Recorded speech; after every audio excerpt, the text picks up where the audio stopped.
Over the course of the next few minutes, we're going to go through some of the basics of the foreign exchange market, how it works, how people trade it, and what makes currency pairs move. So in this latest video with Trading 212, what I thought we'd do is take maybe something of a step back. Now I appreciate plenty of people are quite familiar with foreign exchange trading, but for some people it might be a new thing. So we'll do a few minutes just explaining how this market works, when you're trading, what you're actually trading, and what makes currency pairs move. Now, first of all, foreign exchange market, it's the biggest market in the world, bar none. It trades trillions of dollars a day around the clock. So it appeals to both traders who are trading small size and larger size because it's relatively easy to get your trades filled and the cost of doing business is much lower when compared to other markets. With currency markets, no currency moves in isolation. So we have the idea of currency pairs, one currency quoted against another. So to make sense of this, let's take a quick look on the platform.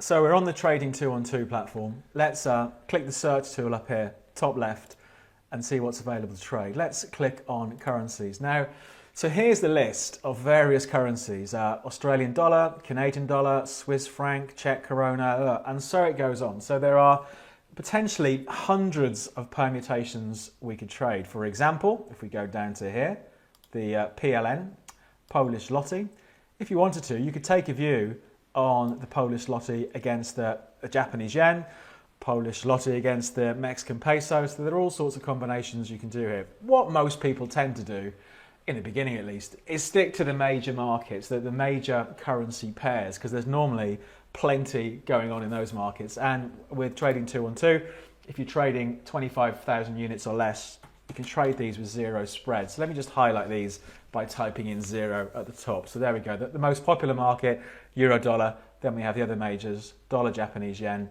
pound US dollar, and the dollar against the Swiss franc.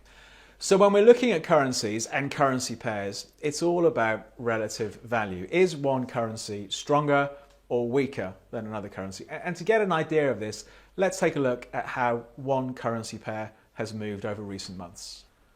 So all a currency pair is showing is the relative value of one currency versus another. So if we're looking here, in this example, pound US dollar, we can see at the beginning of 2017, so January 2017, £1 would buy you around about $1.22.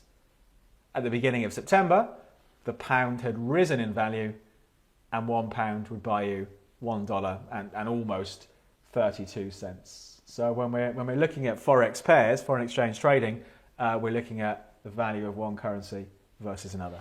Now, because we have currency pairs, I think it can be a bit confusing in the beginning for some people when they click and they buy dollar yen.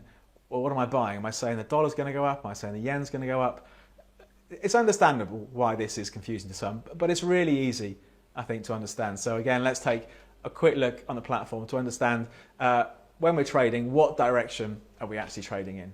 When it comes to directional trading, it's really easy. Like I said, it can be a bit confusing for people in the beginning, but the way to remember, if you buy pound US dollar, it's the first quoted currency in the currency pair that you're buying and selling, buying or selling.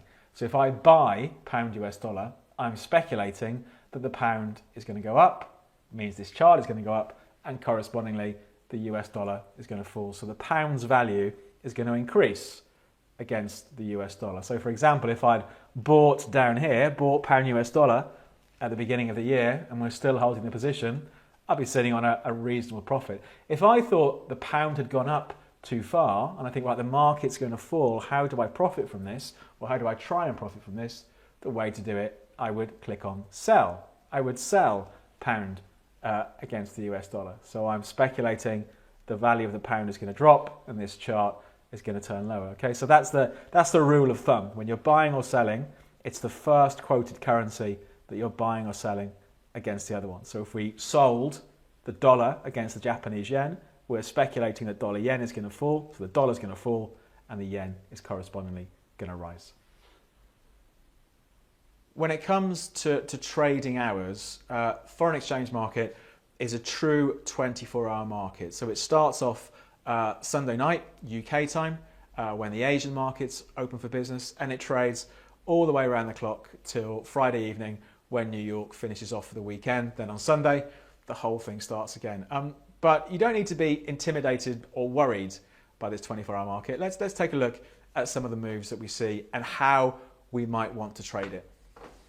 Here's a snapshot of a few days pound against the dollar where each of these candlesticks represents 10 minutes worth of trading. So going back to the 5th of September and ending up at the end of that particular week on the 8th of September. So you can see from the scale just down here that this is a 24 market. For example, this section here we've got from 11 o'clock UK time, Asian trading kicks in, the market moves higher. Then we have sort of 7 to 8 in the morning UK time when the focus shifts to Europe and the market continues to rise in this example. And then we have US time, so from about 6 o'clock in the evening UK time, the focus is very much on the US, and we had something of a quiet finish. But don't be, I think, worried about this being a 24-hour market. You know, thanks to stop losses and take profit orders, you can set up your trade. So if a certain level gets hit, you come out for a small loss or you come out for the profit you're expecting. Just because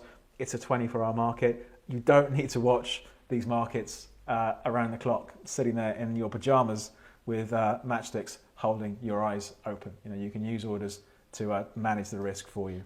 When you're trading foreign exchange, I think like so many other products these days, you're trading using leverage. So even though you might have, let's say, a $100,000 position in one currency, you don't actually tie up the whole amount because traditionally currencies don't move that much during the day. You're trading using leverage. So you may only have to put up 0.5% or 1% value of the position. So you have the situation where a small sum of money can control a much bigger financial position. Of course, that gives you the potential for greater profits, but hand in hand with that goes the risk of bigger losses, which is why it's important, I think, to manage the risk using stop losses. And we've done plenty of videos about how you might want to use stop losses.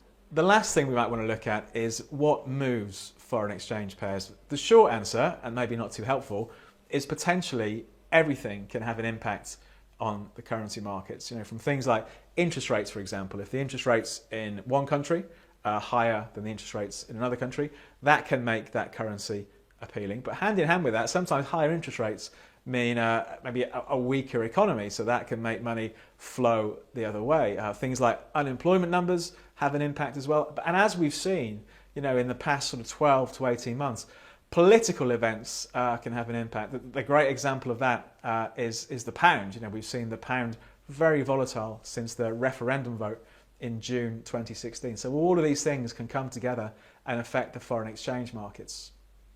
So that's it. That's a brief introduction to some of the basic mechanics of foreign exchange. You know, every week we do different videos on trading strategies. But if you have any questions about this one, leave us a message in the comments down below. If you like the video, click the thumbs up.